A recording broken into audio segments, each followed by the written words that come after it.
আসসালামু আলাইকুম। Welcome to my another new video. আজ সন্ধ্যায় কী খাবো বলায় আম্মু বলল ঠিক আছে আজকে আমরা মুড়ি ভর্তা খাবো।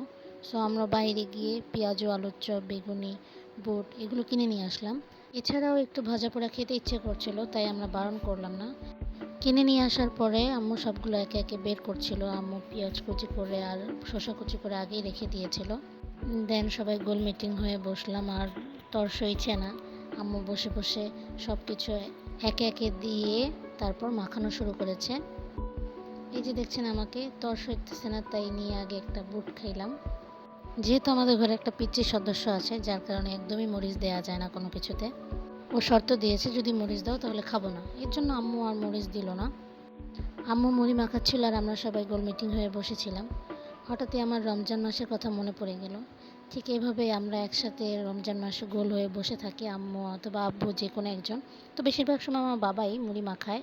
রমজান মাসে মুড়ি মাখার কাজটা আমার বাবার জন্য বরাদ্দ থাকে আর আমরা সবাই সেটা এনজয়ও করি।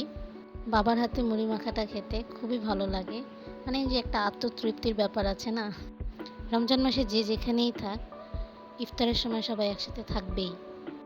বাট গতবার রমজানে জবের কারণে আব্বু আম্মুর সাথে তেমন একটা টাইম স্পেন্ড করতে পারিনি।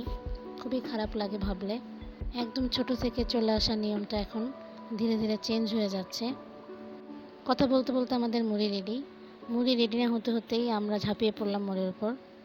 অনেকেই আছে মুড়ি ভর্তা পছন্দ করে না, বাট আমার মুড়ি ভর্তাটা অনেক পছন্দ। এমনিও খাদক মানুষের সবই পছন্দ হয়, লাইক মি। মাঝে মাঝে ভাবি আমার কি পছন্দ না। আজকের ভিডিওটা এই পর্যন্তই।